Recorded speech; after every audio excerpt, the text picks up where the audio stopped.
5 seconds. Start. தலைவர் அவர்களே, கல்வி மானிய கோரிக்கையின் மீது என் கருத்துக்களை தெரிவித்துக் கொள்ள விரும்புகிறேன். இன்றைய தினம் நான் இந்த விவாதத்தை துவக்கி வைப்பதில் பெருமகிழ்ச்சி அடைகிறேன். சாதாரண ஏழை எளிய மக்களும் நல்ல கல்வியறிவை பெற வேண்டுமென்று இந்த நாட்டிற்கு சுதந்திரம் வாங்கித் தந்த மகாத்மா காந்தியடிகள் எண்ணினார்கள். அதற்கேற்ப பல திட்டங்களை தீட்டி கல்வித்துறையில் மறுமலர்ச்சியை ஏற்படுத்தி வரும் அரசிற்கு என்னுடைய பாராட்டுக்களை தெரிவித்துக் கொள்கிறேன். கல்வி வழங்குவது என்பது மிகவும் புனிதமான பணியாகும். சமுதாயம் நல்ல நிலைமைக்கு வளரவும் மக்கள் ஒழுக்கத்துடன் வாழவும் கல்வி வளர்ச்சி இன்றியமையாததாகும். இன்றைய சமுதாய மாற்றத்தில் படித்தவர்கள்தான் அதிகமான தவறுக்கு காரணமாக இருக்கிறார்கள் என்பதை வருத்தத்துடன் காண்கிறோம். இதற்கு காரணம் அவர்களுக்கு பண்பாடு என்பது இல்லாததுதான். இந்த நிலையை மாற்றிட சமுதாயம் நல்ல முறையில் மேம்பாடு அடைந்திட அறிவு கல்வியுடன் பண்பாட்டு கல்வியையும் வழங்க வேண்டியது நம்முடைய கடமை என்பதை குறிப்பிட விரும்புகிறேன். கல்லூரிகளில் தமிழ் பயிற்று மொழியாக படிக்கும் மாணவர்களுக்கு உதவித்தொகை வழங்கி வருகிறோம். இருப்பினும் அவர்கள் ஆங்கில பயிற்று மொழி வகுப்பிற்குத்தான் ஆர்வமாக செல்கிறார்கள். தமிழ் பயிற்று மொழியில் படித்த மாணவர்களுக்கு தமிழ்நாட்டில் வேலை வாய்ப்பில் முன்னுரிமை அளிக்கப்படுமானால் இன்னும் பல மாணவர்கள் தமிழ் பயிற்று மொழியில் படிக்க ஆர்வம் காட்டுவார்கள் என்பதை என்னுடைய ஆலோசனையாக தெரிவிக்க விரும்புகிறேன். நூலகங்களுக்கு ஒதுக்கப்படும் நிதியில் பெருமளவு பணம் ஊழியர்களின் ஊதியத்திற்கே சரியாகி விடுகிறது என்ற நிலை இன்றைக்கு இருந்து வருகிறது. நூல்கள் வாங்குவதற்கு அதில் 10% கூட மிஞ்சுவதில்லை. எனவே நூல்களை வாங்க அதிகமான நிதியை ஒதுக்க வேண்டுமென்று கேட்டுக்கொள்கிறேன். அத்துடன் நல்ல நூல்களை தேர்வு செய்து அவற்றை நூலகங்களுக்கு வாங்க குழு ஒன்றை நியமித்து குழுவின் பரிந்துரைப்படி நூல்களை வாங்க வேண்டுமென்று கேட்டுக்கொள்கிறேன்.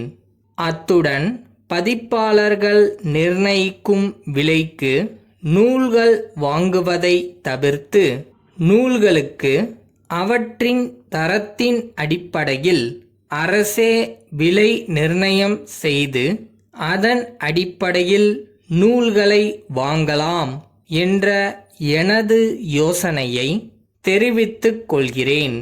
அருங்காட்சியகங்கள் பல்வேறு மாவட்டங்களிலும் ஏற்படுத்தப்பட்டுள்ளன. மாணவ மாணவியர்களும் பெரியவர்களும் வெளியிடங்களிலிருந்து வந்து அவற்றை பார்வையிடும்போது உரிய விளக்கங்களை அவர்களுக்கு அளிக்க வேண்டும். இப்போது அது போன்ற நிலை இல்லாமல் இருக்கிறது.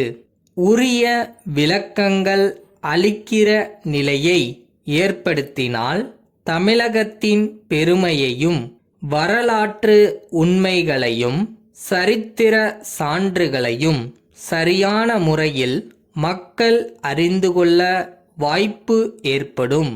இதன் மூலம் நமது புராதன சின்னங்களின் வாயிலாக நமது நாட்டை பற்றியும் நமது பகுதியை பற்றியும் உள்ள சரித்திரத்தை வளரும் இளந்தலைமுறையினர் அறிந்து கொள்ள முடியும். அன்புள்ள ஐயா, தாங்கள் கடந்த மாதம் கேட்டுக்கொண்டபடி 4 உருளை இயந்திரங்கள் தங்களுக்கு அனுப்பி வைக்கப்பட்டுள்ளன என்று தெரிவிப்பதில் மகிழ்ச்சி அடைகிறோம்.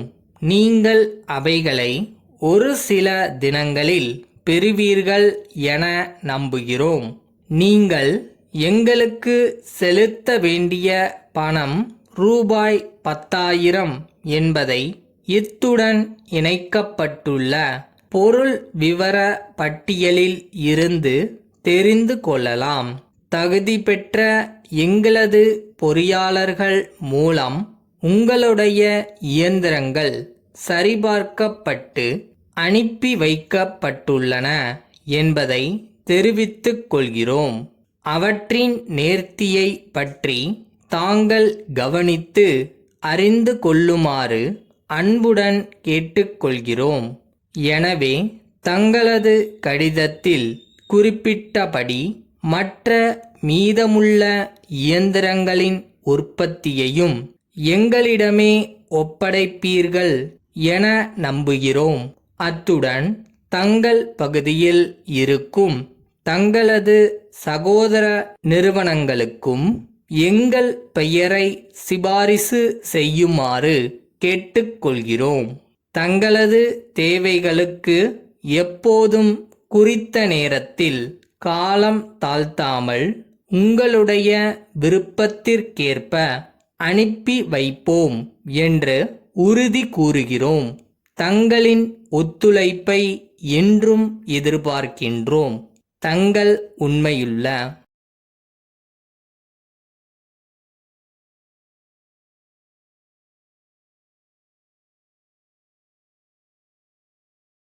நம்மளை துரத்துற பயம் 99% கூட இருக்கட்டும், ஆனால் நம்ம ஜெயிக்க மிச்சம் இருக்கிற அந்த 1% போக்கு இருந்தால் போதும், கண்டிப்பாக ஜெயிக்கலாம்.